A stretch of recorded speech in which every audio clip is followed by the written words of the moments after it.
twagala okwebaza mwenna bannayuganda abasobodde okuwaayo ensimbi okuddukirira omulanga ogw'enkyukakyuka.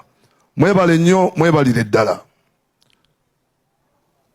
Njagala okwebaza ennyo ttiimu eyalondebwa era yakulembeddemu oluwalo luno kulaba nti tugenda mu maaso n'omulimu gw'okukuŋŋaanya ensimbi. Mwebale nnyo, mwebalire ddala bannayuganda. Njagala okubategeeza nti ku lunaku olwo twasobola okukuŋŋaanya kashi miliyoni 135 n'emitwalo 796 mu kashi. Era ne tufuna checks ezavaamu miliyoni 21. Omugatte kwolwo olunaku twafuna miliyoni 156 n'emitwalo 796.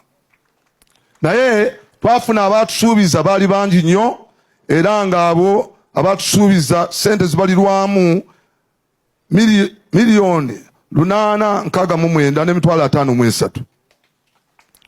Owamu abawaayo n'abasuubiza tusuubira okufuna biliyoni 1 ne miliyoni 26 n'emitwalo 32,207.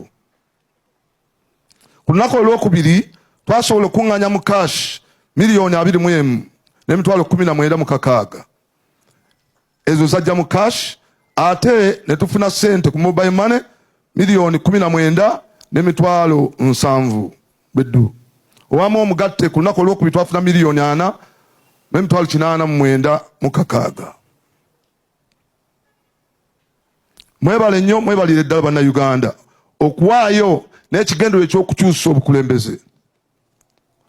Njagala okubategeeza nti kuno okuwaayo twakutandika, naye tulina okusoomooza era tusaba nti abo bonna abeeyama tugezeeko nnyo okulaba nti tutuukiriza tusasule sente zino. Twaweebwa omwezi gumu okulaba nti tukuŋŋaanyiza sente ezigenda okututandisa omulimu omulungi. Awo nno mbasaba mwenna nti mwefiirize, kubanga struggle erina okugenda maaso, era mutuukirize ebyo byonna bye mweyama tusobole okulaba nti tutwala struggle eno maaso.